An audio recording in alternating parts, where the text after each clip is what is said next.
Kemi Badenoch, hello. Hello. Welcome to Newscast. Thank you. And as I always remind people, there is no bad in Badenoch. Thank you. That's the phrase, isn't Yes, it? yes. Yeah. It's fine. I'm finding that running for leader has been very helpful in seeding the correct pronunciation of my name. But of course, it's not usual. In Scotland, the place is called Badenoch, but my husband's family have anglicised it to Badenoch. Right, that's the root of it changing. Yes, so they say Badenoch. So as somebody who has acquired the name by marriage, I want to respect their wishes. Are you kind of like half Scottish now then? Maybe. To be honest, my husband is actually a mix of lots of things. He's part Irish, Austrian, and Scottish, but he's a Londoner. So we're all lots of different. We're all lots of different things. So I can claim some Scottish by marriage. Now, I thought the first time you and I met was in 2009 at the Tory Party conference when we did a quick little clip for the Daily Politics, and we played that in an earlier episode of Newscast. But actually, it was earlier than that, wasn't it? You just remembered there was an encounter we had before that. A photo shoot in Company magazine. No, I think it was Closer magazine, wasn't it? No, Company magazine. I've still got it, Adam. Okay. I've still got it in my box of treasures because it was the first time that I was actually in a magazine. Right. And I was wearing my best outfit. Was it your first time as well? Best outfit, and they'd done my makeup. I was 29 and I was standing for Parliament, and it was really exciting. So I've always kept it. And, when you open it, there's you. I can't remember all the people. There's a lady who was in the Green Party called Tamsin. Yeah. Chuka Umunna was there. This was when Chuka Umunna was the British Obama. Yeah, another British Obama. Yeah. And, it's 15 years. So... I love the idea that you've got a little sort of cuttings box. Well, not anymore. Now I'm in the papers every day. Kemi Badenoch slams this, and Kemi Badenoch, cuts You don't this. keep them. No, I don't keep those ones.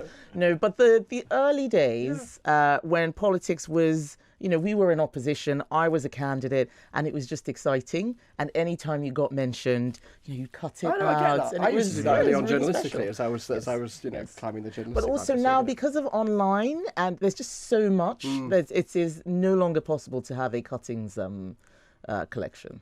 Let me ask you a question that we put to your rival in this race, Robert Jenrick, when he was on Newscast a little while ago, and you can listen to that on BBC Sounds. What is your earliest political memory? Being in that magazine? Meeting Adam Fleming? Meeting Adam Fleming. Oh, that sounded so lame. I'm sorry. Explains a lot. Well, see, this is the thing. Because of my backstory, there are probably two political memories. So there is a political memory growing up in Lagos, which is very different from the political memories here, which are a lot hazier. I was 16. My genuine earliest political memory was a coup in 1984, 85, so very, very early on. And we had a couple of failed ones afterwards, if you lived there. And it's very odd. It's all of the broadcast stops. You can't listen to anything on radio. There's this martial music that's played. There's soldiers everywhere, and everybody's a bit scared. What's happening? That's my earliest political memory. Isn't that extraordinary as well? Because how few British politicians would be able to answer the question about an earliest political memory and talk about a coup, and then how that must frame your outlook on the ebbs and flows of daily British politics, which even in the turbulent last few years have not amounted to, I don't know, TV screens going blank and goodness knows what. Yeah, it's a very, very different place to be sort of to have your first memories. And people ask, oh, so did you always want to be an MP? Did you always want to be Prime Minister? I was like, there's no Prime Minister where I was growing up. You had soldiers and generals, and it would never have crossed my mind, even age 16 coming here, that this is where I would end up. But it also means that I have probably a higher threshold for what I consider a stressful incident, which is very helpful in politics. And quite a lot of the time, people go, something's happened on the media, or this is going on in the constituency. And I say, well, what's happened? And they say, they answer, and I go, oh, okay. And it's not a coup. I mean, obviously that's too high a threshold. But growing up in a place where nothing works, that was very turbulent, has created a bit of an anchor that is quite helpful in these turbulent political times in the UK. Although I wonder, though, some might say that when you draw an analogy between the UK or the risks you see to the UK and what did happen in Nigeria, that's an unrealistic comparison. Yes, I have and had you did that. it in your speech at the Tory Party conference. So, and it was something, I tell you who actually had a good conversation with me about this. It was my campaign director, Lee Rowley, who is the former MP for North East Derbyshire until this July. And he said, it's very hard to believe that kind of stuff can happen here. But how do you make that connection? And why do you think that what happens there can happen here? And I said, because human beings broadly behave the same way. Culture will influence that. So very different cultures means that there are different outcomes. But if you start doing the same things, if you start removing things which have been safeguards in this country, you will end up like the places that don't have those safeguards. Freedom of speech, freedom of association, just hanging out with whoever you want to. Even something like the concept of being innocent until you're proven guilty. We take it for granted here. In many places, like where I grew up, you are guilty until you're proven innocent. And it is why I absolutely hate it when there's something on social media and everybody jumps in and starts accusing someone, because I think you guys don't understand what happens when people are guilty before they're proven innocent. That's where lynch mobs come in. I've seen a lynch mob before. It's a horrible, horrible thing. And so I find the values that we have in this country very precious. And I think that many people don't even know that those are their values. It's just the culture that they've grown up in.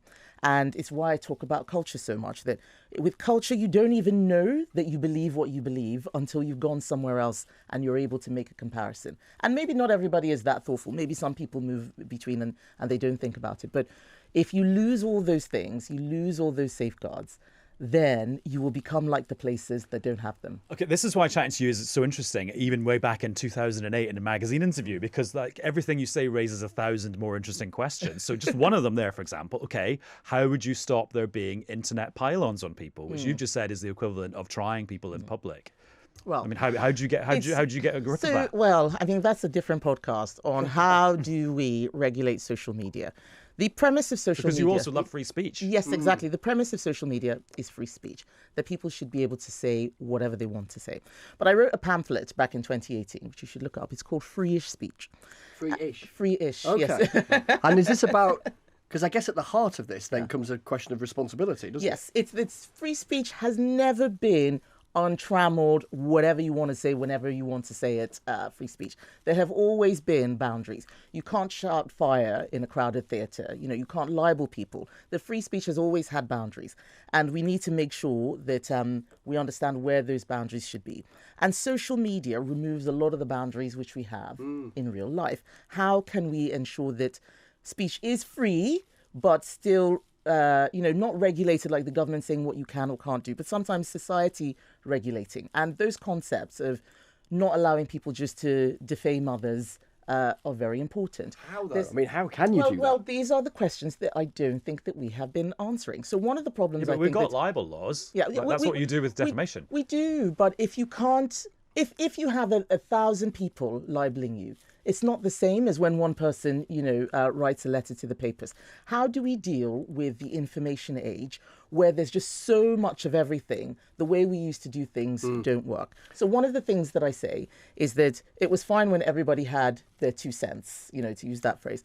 But you have, 500 million to 1 billion people on Twitter. That's a lot. Everybody's 2 cents is adding up to a lot. It doesn't work that way anymore. How do you know who is telling the truth and who isn't telling the truth if everybody's word is exactly the same? I use this phrase, epistemic authority, that once upon a time we had people who we knew, we trusted, the BBC presenter, who does the priest, the teacher, that, well, if these people have said it, it's true. Now any random person can say things and it feels true even when you know it's not true. And we have to resist our own urges not to just reinforce what we already believe. And I find myself wondering, is this, if we were to telescope out and look in on the 2020s from 100 years perspective, are these the early years of the internet era where there's been this explosion of freedom and people are saying whatever they like on social media and elsewhere, and somehow collectively we as humanity manage to almost self-regulate, or there's imposition of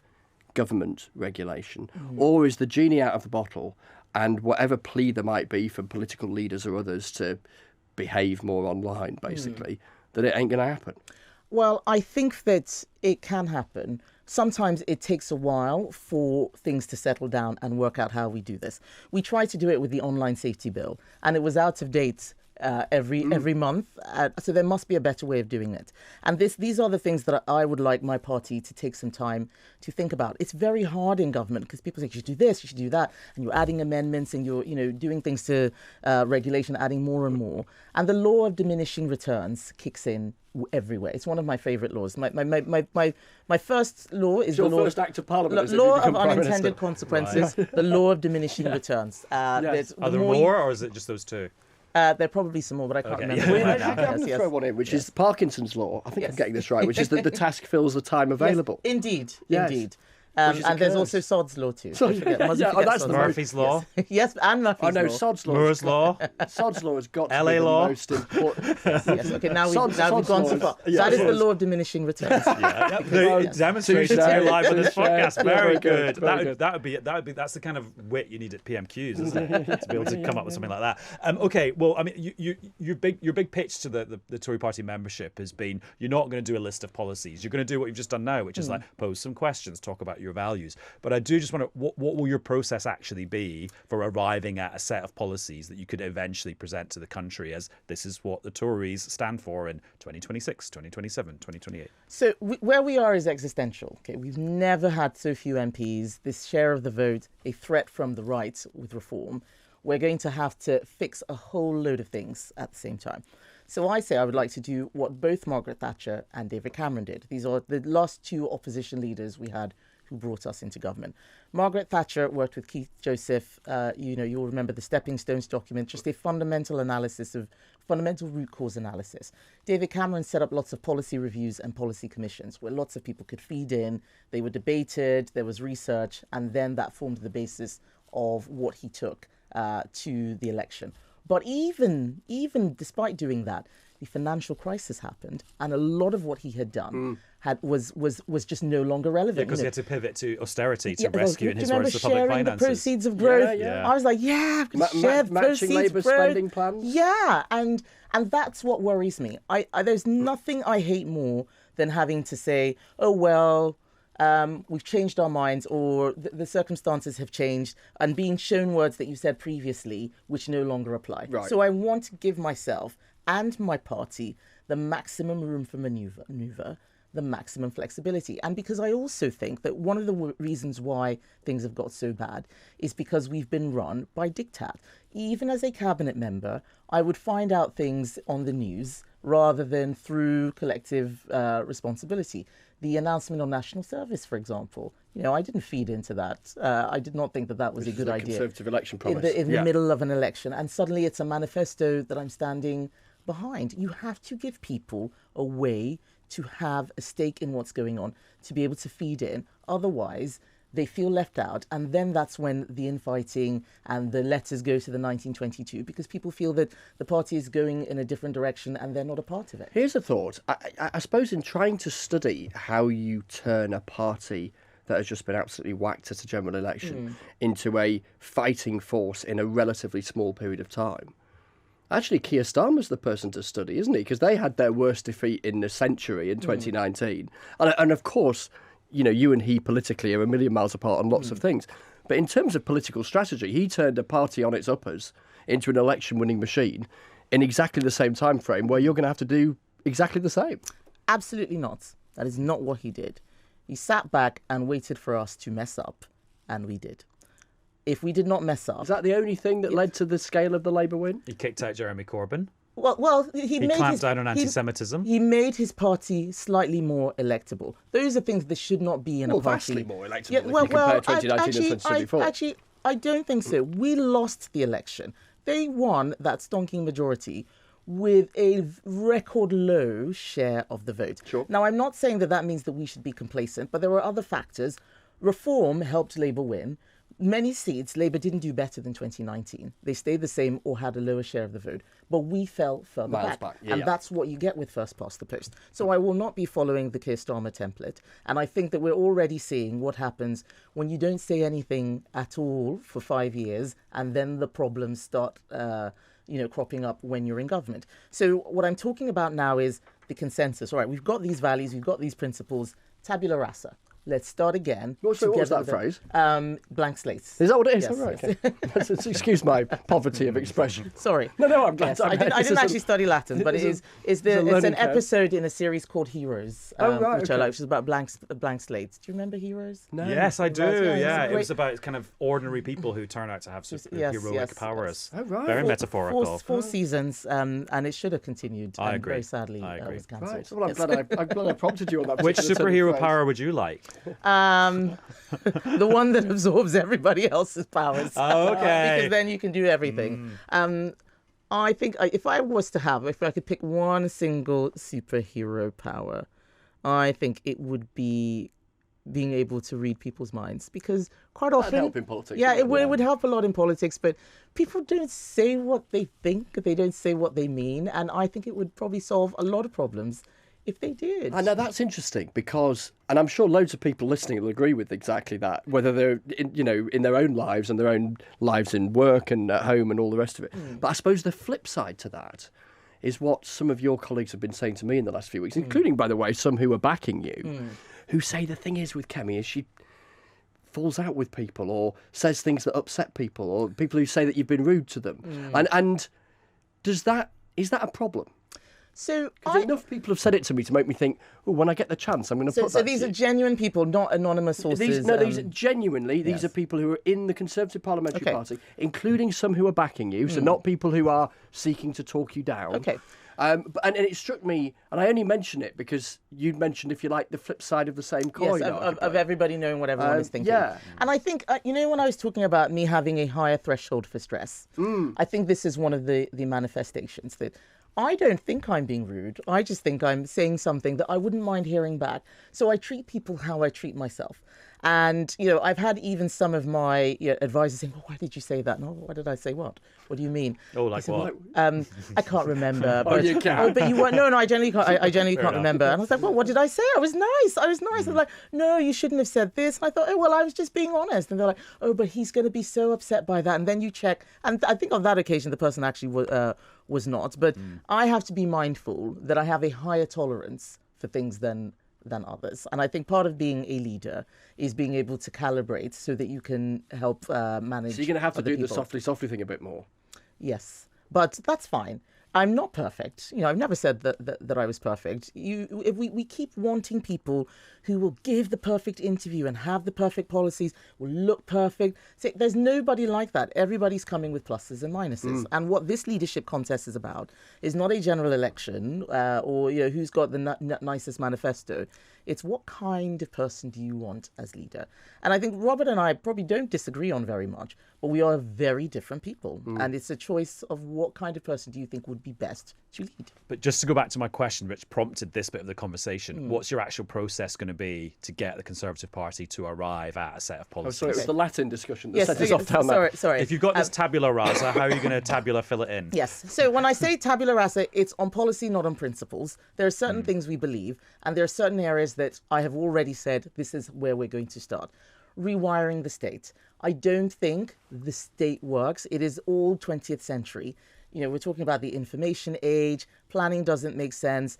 Our industry doesn't make sense with what China is doing. I was covering steel for a long time, setting steel policy, and it was just incoherent with net zero policy, for example. So let's get out all the problems. Let's flush out what the diagnosis is, and let's have a debate within the party. That is something that I will define just after being leader. But it doesn't mean that it's going to be splitting the difference between all the views. That's not leadership. It is making sure that everything is considered, that we set an objective for where we're trying to get to, and everyone has had their say before we arrive at a logical conclusion to where we should go. Hopefully, the logical conclusion will be things that I absolutely love and are already in my head. but I'm not making that assumption. If I'm going to be able to lead this party, I'm going to have to make some concessions myself. I don't know what those concessions will be, but I want people to trust that I have the very best in mind, and they know me, they know what my convictions are, they know what I'm like, and so they can sort of gauge where we will end up. Okay, well, to pick up the example you gave there, is the logical conclusion potentially that there's no point having an indigenous British steel industry because everyone else can do it cheaper? So personally, I don't think so, because national resilience is something that's critical. So that's a principle that we start off with, that should we have an industry that cannot make a profit in the way that it would like to because China is flooding the market. The oversupply from China is creating one of those problems. I think that we should. How does that interact with our net zero policy? And what I did was say, rather than close down steel plants and say we don't need to be reliant on locally produced steel, let's try and marry these two things together. So electric arc furnaces are a way to remove the carbon emissions from the biggest carbon emitter in the country. But they're expensive and require fewer people.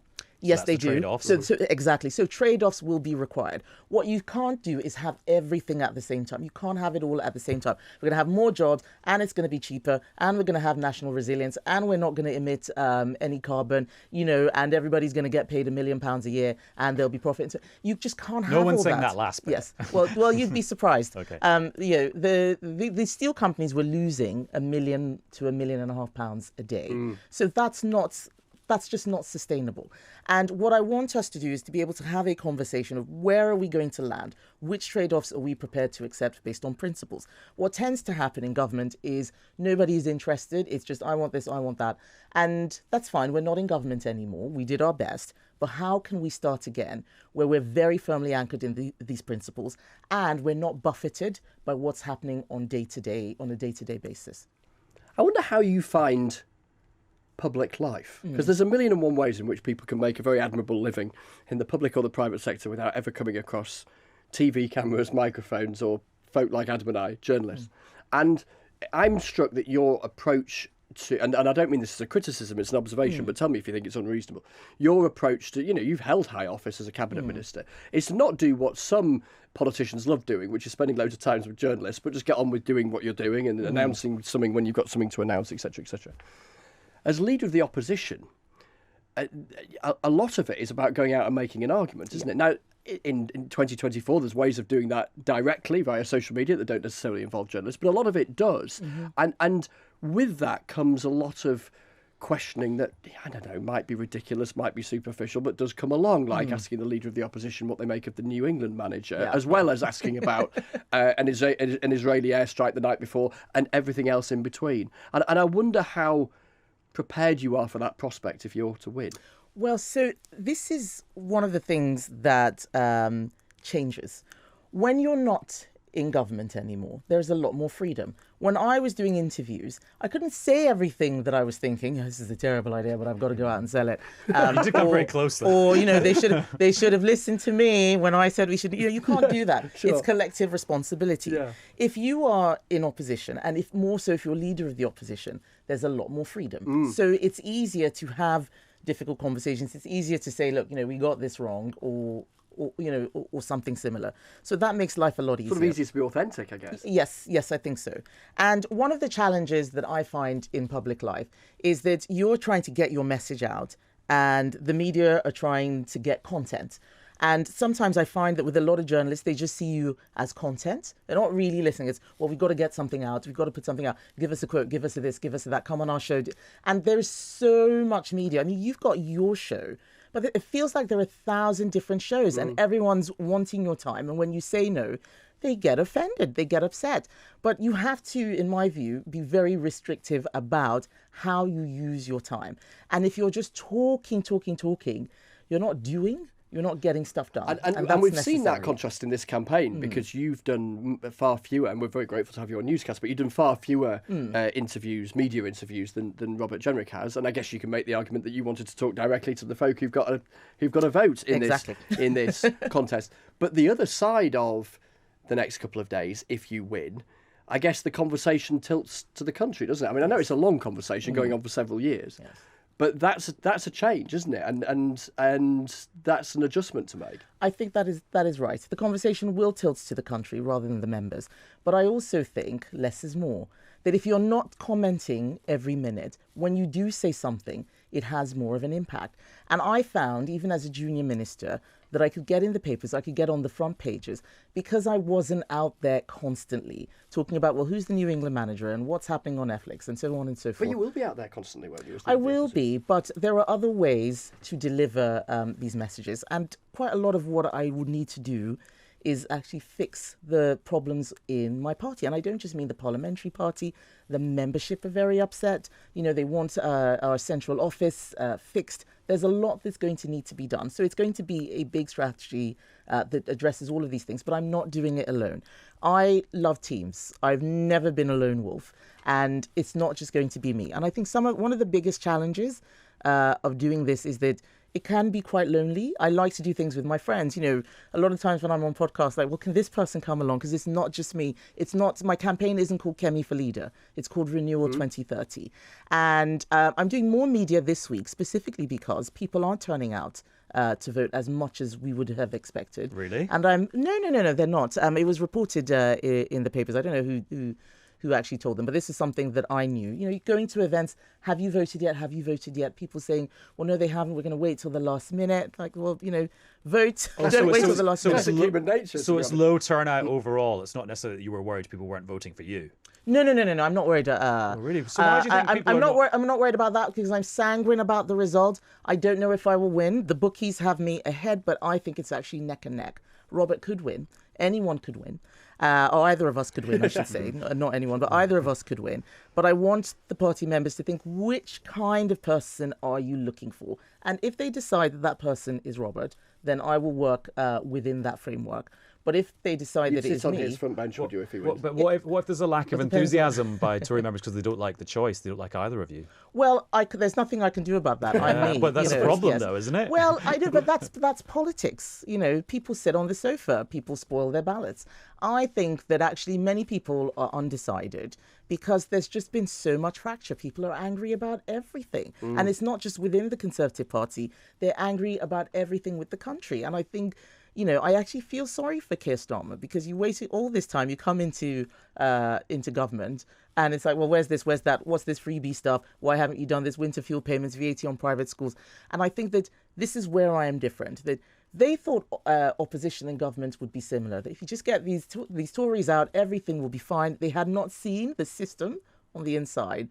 My message is the system is broken. It doesn't work. We've got to rewire it. Does that mean that if you're opposition leader, if you win this contest, you wouldn't go after Keir Starmer on those sorts of things? You would only go on like proper policy things, proper values things. You wouldn't ask him a question at PMQs about Taylor Swift tickets because you think that's well, let's see. I mean, we're going to try and have some fun in opposition too. Okay. And those things, while they might be lighthearted and humorous, often show a little bit more about what the wider public is thinking. You know, Taylor Swift tickets isn't about Taylor Swift tickets. It's about, you know, where does conflicts of interest start and stop? When they were asking about the ticket, you remember the Ticketmaster thing, the Oasis tickets, should government intervene? Oh, yes. That for me is not about Oasis tickets. It is about how much should government get involved every time people have... Sort of instinct on the scale of the state. Yes, exactly. Right. So there'll be all sorts of things. What I'm not going to do is just oppose for opposing's sake. It is exhausting. You know, I've spoken to William Hague about what opposition was like, and he said, you've actually learned something that I had not when I became leader of the opposition, which is that people do want values first. And, you know, I threw out all these policies that polled well, but they didn't come to us. And right now, what I want is for the public to trust... Because the brand was perceived to be broken. Yes, we've got to fix public trust. Yes, there's some work to do Our there. time is nearly up. I'm just thinking back to when you talked about Margaret Thatcher and Keith Joseph, who was like her intellectual guru. And the famous thing about Margaret Thatcher is she brought out that book by Hayek, The Road to Serfdom. Said, this is what I believe. Yeah. What's the book that I should read to really understand you and where you're coming from? Read Why Nations Fail by Darren Acemoglu. They just won a Nobel Prize. Yes, they just won a Nobel Prize. And you may or may not remember, in April, I quoted them in terms of explaining how Britain became wealthy. I said it wasn't colonialism, it wasn't imperialism. It was those things I was talking about: free speech, free markets, the strength of institutions.